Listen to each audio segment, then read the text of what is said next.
Hey everyone, welcome back to my channel. This is Heidi from My Reading Life, and I'm here today to do my TBR check-in and book haul for the month of February. So it was a great reading month in February. I read quite a few books for Black History Month. I completed 3 of my BookTube prize books, and I just felt like I really read a ton of really great books. So it was fantastic. So let's talk about what my balance sheet looks like, shall we? It is great.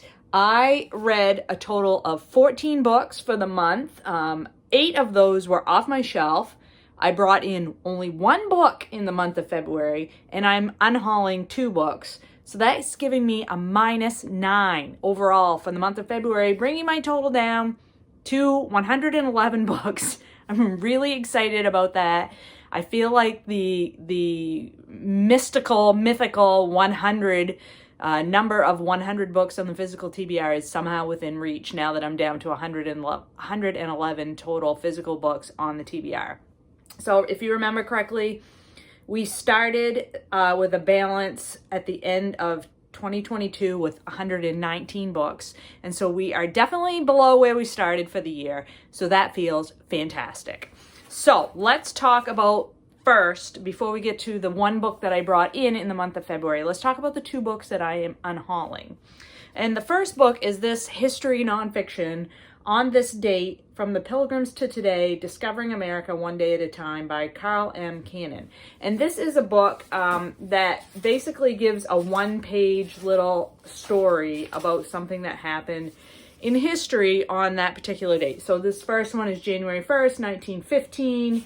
And it's about the first woman taxi driver ever in the city of New York. And then, so like each day, different years, but the actual date has a story. And I tried reading this, like 1 of these entries per day for the whole month of January, and I just found that the stories were not that interesting to me. I wasn't feeling compelled to pick this up. I love history nonfiction. I read a ton of history nonfiction, but these particular stories, for whatever reason, I'm like, I don't know, they were not interesting to me. They were not interesting enough for me to want to pick this book up every day. And even though it was only 1 page per day, like I just did not want to continue on. So I am going to let this one go. And that is the first one that's leaving my house. The second book I'm sadder about, but I still feel like it's the right decision for me. And that is The Burgess Boys by Elizabeth Strout. Now, I love Elizabeth Strout. I absolutely adore Olive Kitteridge and the sequel, Olive Again. I've read 1 of the Lucy Barton books, and I have another one on my TBR to be read. So I do like her voice, but this particular book I tried first listening to on audiobook, which I talked about in one of my vlogs in the month of February, and the narrator just did not work for me. It was really bad.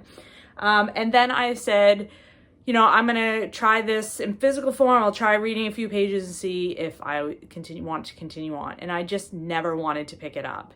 And so I'm just going to let it go. I don't even remember where I picked this one up. I think I grabbed it at a library book sale. This is a ex-library copy. It's a used book. And yeah, I'm not really sure how it came into my library, but I don't feel too awfully bad letting it go since it is a used copy. And so that means I didn't pay full price for it, because I am pretty cheap about that kind of stuff. And if I've paid full price for a book, I have a much more difficult time letting it go unread. The other thing to say about this book is this was on my Ancient TBR, this small stack of books right here. So this clears off another book from the Ancient TBR. And I've been doing really great so far in 2023. I've read 1 book off my Ancient TBR per month so far. So 2 books down. I only have 6 left to go. I don't know yet which one I'm going to pick up for the month of March, but I will be picking one of these up and trying them and hopefully clearing another one off in the month of March. So that leaves me with what I brought in. Only 1 book, and I've already read it, which is fabulous. I didn't finish it in February, but I did finish it the first day of March. So, and that is Lessons in Chemistry by Bonnie Garmus. This book has been everywhere, all over bookish media. This has been an extremely popular book, and I guess it was a Good Morning America book club pick, which I don't follow. But Every review that I heard about this book made me want to pick it up. Our main protagonist, Elizabeth Zott, is a chemist, and this is her story. She is starting her career in the 60s, the early 60s, and what that's like for a woman who wants to build a profession in the sciences, what that's like for her. And this cover, while I really like this cover and I find myself to be quite drawn to it, it's really fantastic. I love that reflected in her sunglasses are like test tubes and beakers and things like that. I think it's a really well designed book, but it is misleading about what the contents are of this book, because this cover screams funny to me. It screams maybe romantic comedy, or like a Sex and the City type of a thing, like a comedy with a woman protagonist, a main woman, the focus on a female protagonist. And it is a focus on a female protagonist, and it is funny in places, but it is not, this is not totally a funny book. There are a lot of really difficult topics addressed in this book. And particularly in the very beginning of this book, I would say the first 75 to 100 pages, it is extremely difficult. A lot of bad things happen. And I was not prepared for that. So I kind of was like, I don't know if this is the book I wanted to read. It certainly wasn't the book I thought I was getting. So I would just caution you before you go into this book. If you are looking at this book and hearing the rave reviews and thinking that it is simply a funny book, read the content warnings, look it up, and prepare yourself and make sure that it's what you want to read about. Other than that, I would say, I don't want to go into a full review of this because this is just supposed to be a book haul, not a review. But after that first 75 to 100 pages, the book really took off for me. And I think it does deserve the hype. And I just love this look at what is like to be a woman, particularly in the mid-20th century in America, and the barriers to progress for women, and how much we as a society held the best and the brightest back for stupid reasons. Not just women. I mean, I'm talking people of color. I'm talking anybody that didn't fit, the white male role was held back. And we did not pick people to do things based on their innate talents and abilities. And that is a crying shame.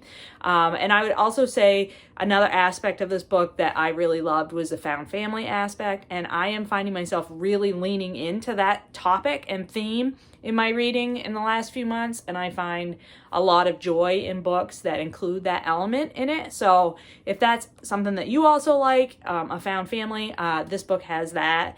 And it also has a really fun dog character. So if you like a funny animal character in your reading, then this book also has that. So yeah, definitely highly recommend Lessons in Chemistry. Like I said, it's actually a March read. I completed it in March, but I did start it in February. And it is the one book that I brought into my physical library in that month.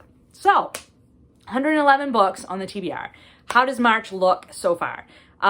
So I'm doing great reading already in March. It's only March 4th today. And I have 2 more books left to read for the BookTube prize, both of which I had to borrow from the library. I had to borrow all 6 of the books that I was assigned to read for my round of the BookTube prize from the library. I'm reading nonfiction. I didn't have any of those books, and the library was able to get them for me through interlibrary loan. God bless the library. I'm so privileged to have a really excellent public library near where I live, and they are fabulous at finding me the books I need to read or want to read. And my librarian is like, she looks out for me, and I just want to shout out librarians and say how wonderful they are, and the profession is so fabulous, and libraries are so fabulous. So definitely support your local library. So I'll be reading those. I also picked up, I went to the library yesterday to return a couple of the BookTube prize books that I had already read in February, and picked up a book for the Irish Readathon.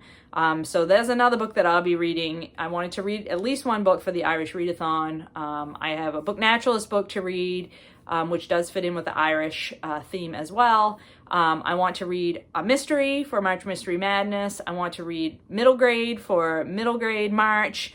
So yeah, lots of themed reading. Oh, March of the Mammoths, and I am counting my Teddy Roosevelt biography that I didn't start this month, but I would like to finish in the month of March. So I'm trying to like dip in to all the themes that are happening in the month of March. There are so many that I find really compelling and interesting.